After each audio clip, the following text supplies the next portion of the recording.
is not my story chronicle, but my friend can no longer speak, so I shall be their voice. I do not know if it's a truly transfer to you, but my friend wants us to be heard, to not be silent, so I shall help. I've known my friend for almost my entire life. We grew up together, so it struck me as odd one day when I could not remember their name, could not remember their hair color, could not remember their voice. So when I got a text from an unknown number claiming to know me, I listened. We met up in a small cafe. People kept doing double takes in confusion, as if not sure what they were seeing. The person across from me was utterly forgettable, not in the boring, bland way, but in the way that you glance away for 1 second and forget what the hair color is. You look back and think there's someone new sitting across from you. But I could see past what was happening, even just a little bit. Most likely because of how I viewed their cycle. What happened to them could not erase that. So it might appear to be a new person found me, but the cycle did not change. I think they tried to say something when we first sat down, but I could not hear anything. I don't know if they're unable to talk or unable to be heard, but I don't think the difference matters. So instead, they handed me a journal they had written. On the first page was a short paragraph. Here, I'll read it for you.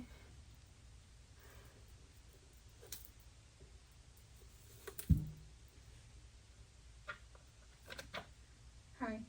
Probably don't recognize me as no one else does, but a woman did this to me. You have to believe me.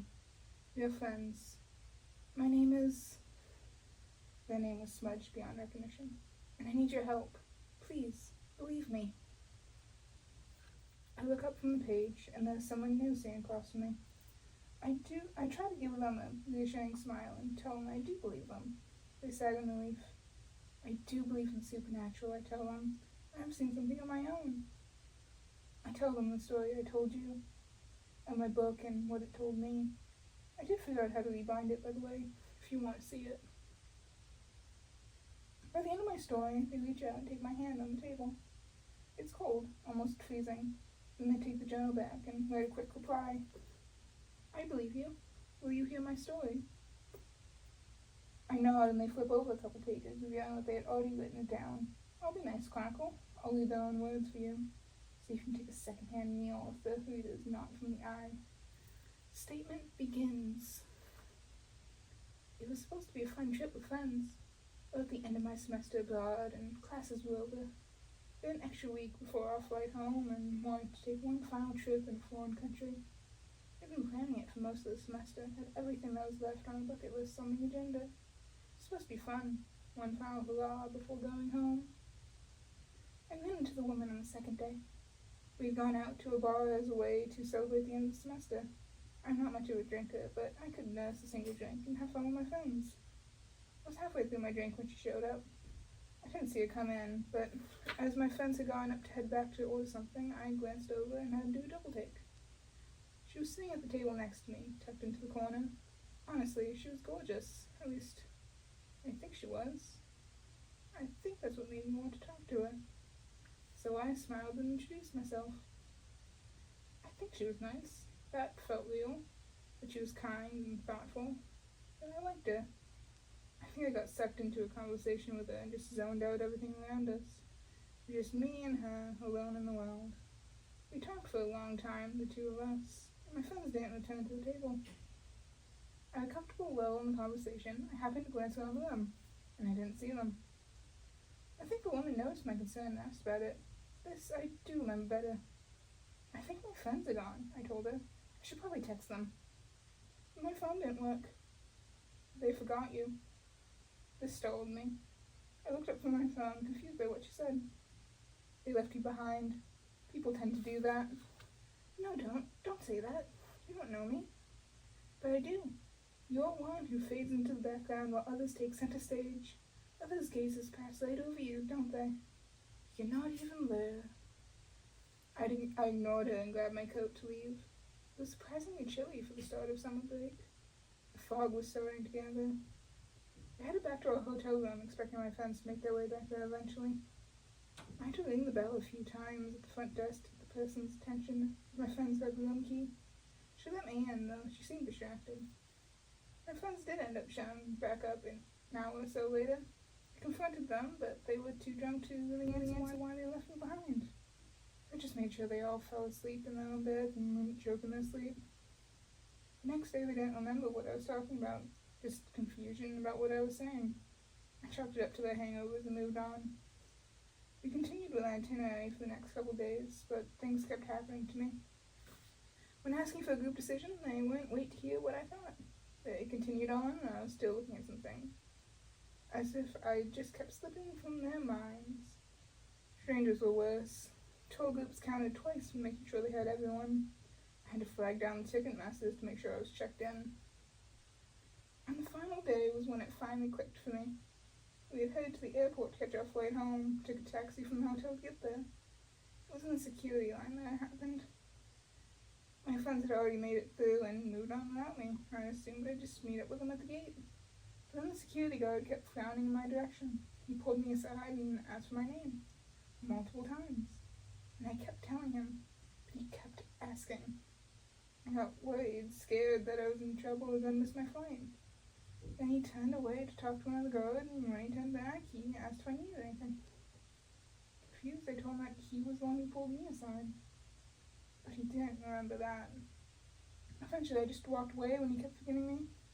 I made it to my gate and found my friends. They weren't worried, even though I took so long.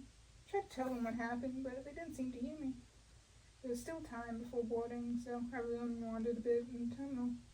But just before boarding, they did a head count. I didn't count me. I got up to get in line.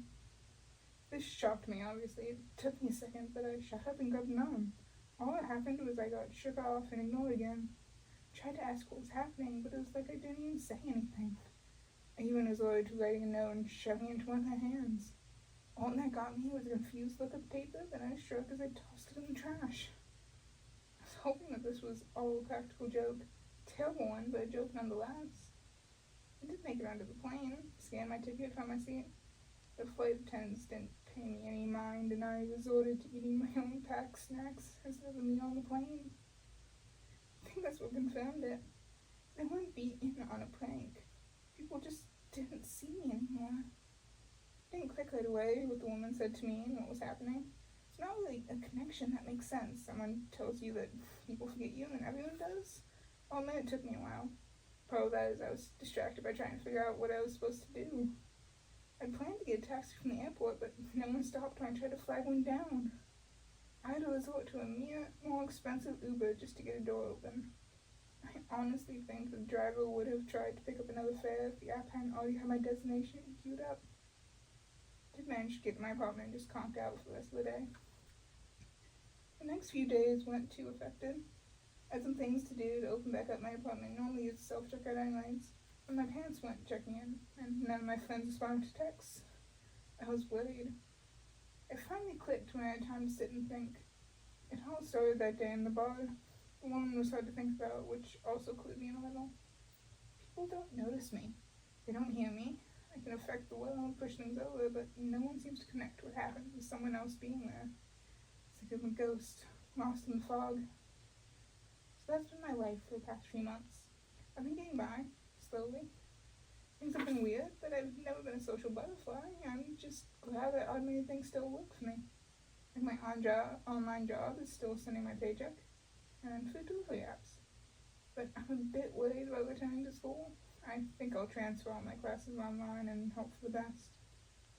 I haven't been completely alone. There's been a stray cat that's been hanging out in the alley behind my apartment and leaving out food. Plus, a cat would be better than a dog if I could get it to come inside. Cats are much more independent and just like to exist with other people. Dogs are neat anyway, I don't think I can deal with. So here I am, writing this in the hope that you managed to see me long enough. You're the only one who responded to my text. Maybe this journal will never see the light of day. I just have to try. I don't want to be alone anymore. I just want someone to know who I am. So please, let this work.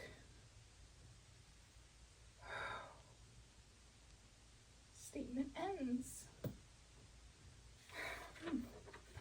So that's the story. The cycle doesn't end yet, so I know they'll here for a while. And it looks like I might have a roommate. And a cat. We'll see how this all goes. I will admit, it is nice to have another one around who knows about the fears. So, Chronicle, thank things have changed. An end approaches for you and your assistants. The fears are growing into this world. But I cannot see how they will affect the cycle. So I wish you good luck. Oh, my friend has a final message for you. Here, I'll read it. Keep your friends close, Chronicle. Loneliness is a silent killer. Don't let them go. You need them.